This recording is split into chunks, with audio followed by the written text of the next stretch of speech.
Coucou tout le monde, c'est Aude et bienvenue dans cette nouvelle vidéo. Cela faisait un moment que je n'avais pas créé de petit carnet créatif de junk journal et ça me manquait. Ça va être un petit peu différent de ce que vous avez vu dernièrement dans les dernières vidéos, c'était principalement des albums ou des folios, des trifolds. Là, je reviens à un junk journal ou carnet créatif ou carnet intime, appelez cela comme vous le souhaitez. Donc, je vais utiliser bien sûr le dernier kit que j'ai mis en boutique, le kit Junk Journal en Provence. Il y a 32 doubles pages que j'ai déjà imprimées en recto verso. Donc, vous avez eu la présentation numérique dernièrement, une petite vidéo qui vous présentait tous les papiers. Moi, quand j'imprime en recto verso en automatique sur mon imprimante, j'ai une bordure blanche. Si je ne voulais pas la bordure blanche, il aurait fallu que je le fasse en manuel. Ça ne me dérange pas parce qu'après, mes couvertures finales, c'est du A5 et donc ça me fera la petite marge. Donc, je n'aurai plus qu'à découper tout le contour. Donc, j'ai déjà fait 4 carnets. Vous pouvez même réaliser, si vous souhaitez, un agenda. Parce qu'ici, vous avez des semainiers. Donc, c'est des semaines à la page. Et après, vous pouvez intercaler toutes les pages semainiers qu'il y a dans le pack. Il y en a des différentes, des décoratives, des toutes simples. Vous pouvez même rajouter des pages de notes, comme ici.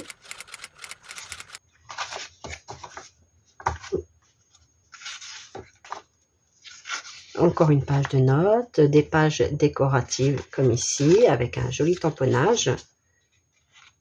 Des notes de musique, un semainier.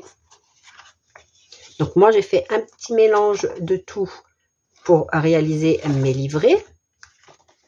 Ici, une page assez fournie avec un texte de livre en arrière-plan. Cette page-là est magnifique. Il y a des pages vraiment assez simples pour pouvoir écrire après par-dessus.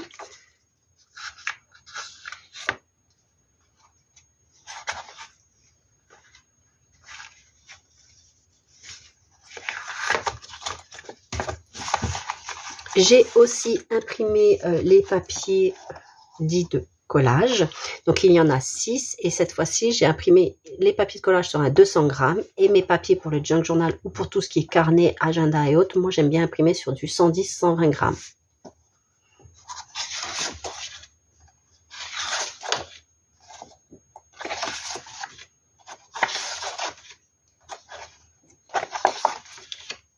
Et voilà. Et aujourd'hui, pour commencer toutes ces vidéos dans le thème Junk Journal Carnet Créatif, nous allons réaliser des paperclips. Alors, il y avait aussi un pack, ils sont déjà tout faits. Je vous présente une des feuilles que j'ai découpées avec la silhouette. Il y a les fichiers silhouette, les fichiers PDF, donc vous avez le même, vous l'imprimez, vous découpez au ciseau et vous faites vos plis. Et il y a aussi les PNG de chaque élément. Ainsi, vous pouvez les importer dans le DS, par exemple, de Cricut et réaliser vos contours pour avoir un print and cut, comme ici, un print and cut de silhouette. Donc, j'en ai déjà pris un. Pour les utiliser, vous aurez besoin de trombones de 5 cm approximativement ou un petit peu moins, mais pas plus grand. Ensuite, on marque tous nos plis. Ici, on va faire le pli valet, design contre design, en se mettant le plus droit possible. Nous avons un grand côté et un petit côté, comme sur les trombones. J'ai oublié de préciser, comme j'avais dit dans l'autre vidéo, mais je vais le redire ici, ça m'a été inspiré par la chaîne Bohemian Crafting. Et après, sur le côté, il y avait de nombreuses personnes qui réalisent des junks qui en faisaient. Donc, je ne sais pas qui est à l'origine. Mais la première personne que j'ai vue, c'était Bohemian, la chaîne Bohemian Crafting. Voilà. Donc, après, j'ai réalisé les miens. Nous avons donc un grand côté et un petit côté, comme pour les trombones. Et bien sûr, on va mettre le grand du côté du grand et le petit du côté du petit. On n'enfonce pas jusqu'au bout, sinon ça peut parfois gêner en fonction des trombones, la façon dont elles sont faites. Parce que quand on replie, vous voyez après, je ne sais pas si vous allez voir, mais ça dépasse légèrement. J'ai de la colle plein les doigts. Et ensuite, on n'a plus qu'à tout refermer. Donc, pour refermer, on va coller. C'est vraiment très simple.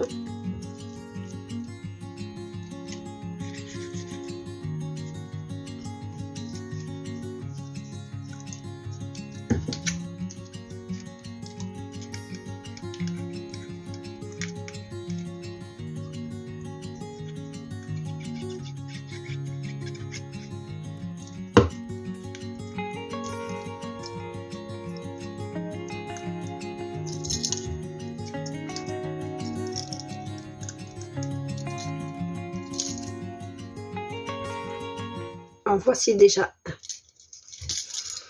On peut aussi, bien sûr, ancrer les bords si on le souhaite.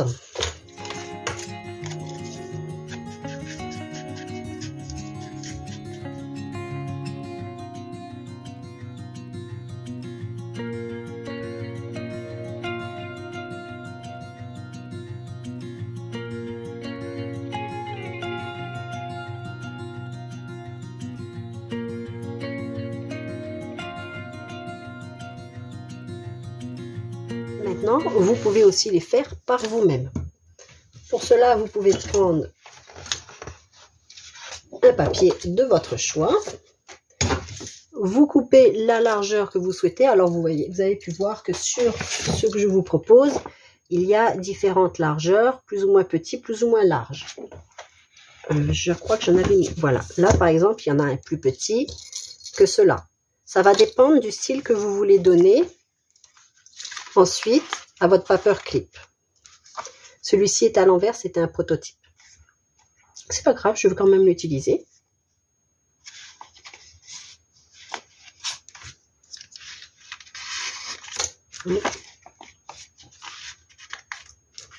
Ça peut faire office d'onglet aussi. Donc, pour ce faire, si vous voulez les faire par vous-même, alors ne prenez pas la même largeur car il faut coller.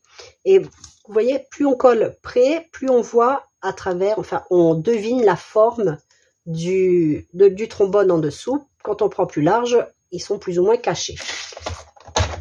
Je vais en faire un très large. On va prendre par exemple 4 cm. Sur ces 4 cm, je vais plier design contre design sur la moitié.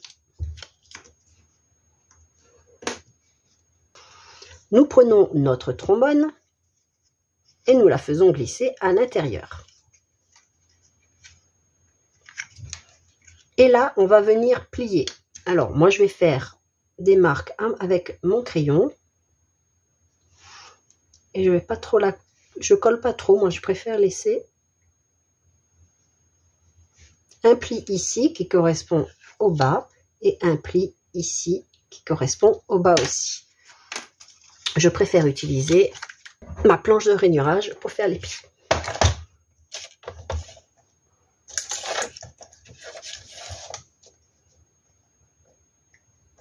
Ainsi, vous pourrez vraiment adapter ce que vous faites par rapport à votre trombone.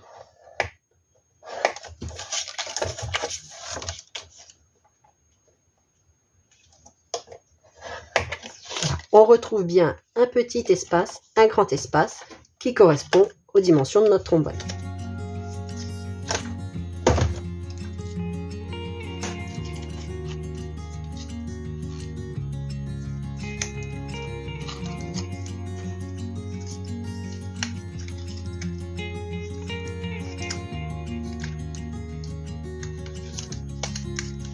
Et là, de même, on voit où on va pouvoir plier, faire notre petite marque de pli.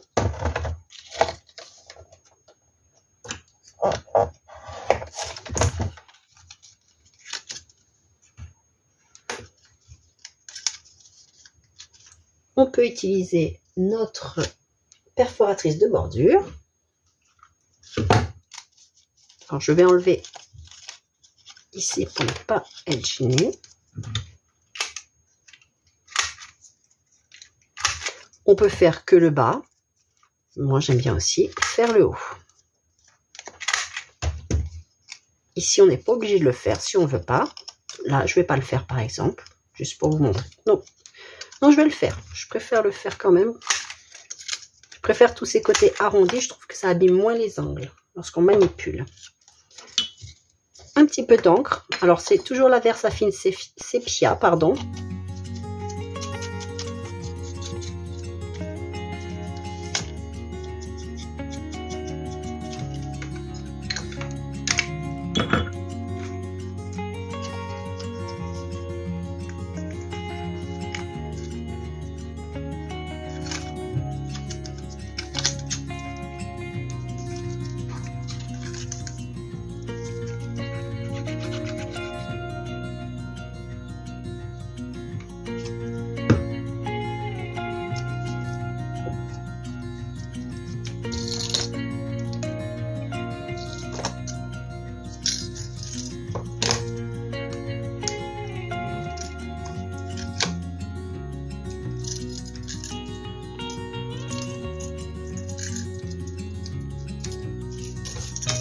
Et quand on les fait plus larges, on peut se permettre de mettre ici un petit œillet.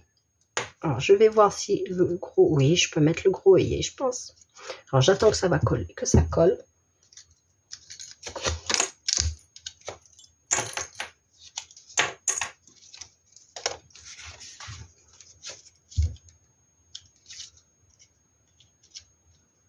Alors, ceux-là ont des designs qui se suivent, mais pas tous, hein. On les voit ici, par exemple. Des designs qui se suivent par le washi tape, par la lavande. Ici aussi la lavande. Et hop, de ce côté, c'est pareil, ça se suit. Et ici, non. Et maintenant, je peux profiter, comme j'ai suffisamment de place sur ceci. Ici, je pense qu'il faudrait mettre un petit, pas un gros œillet. Vous pouvez mettre un petit. Ici, vous ne pourrez pas en mettre.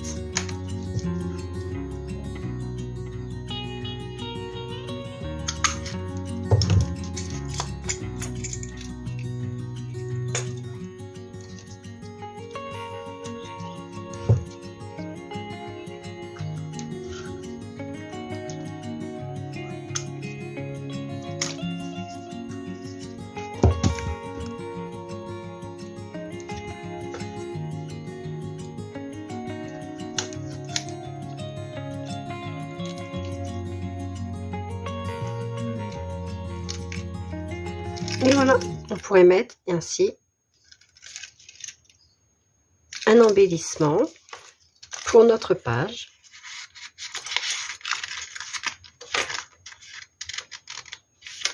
Alors, bien sûr, avec l'œillet, maintenant, on ne peut plus vraiment aller jusqu'en haut. Hein. Voilà, donc il n'y a plus qu'à réaliser de nombreux paperclips ainsi pour agrémenter tous les junks, les carnets et même les albums photos. Ça peut être une très jolie alternative pour avoir une fermeture coordonnée à vos pages. J'espère que cette vidéo vous a plu. Si c'est le cas, n'hésitez pas à le dire en commentaire, à vous abonner, partager et activer les notifications. Scrapez bien et à bientôt. Bye bye!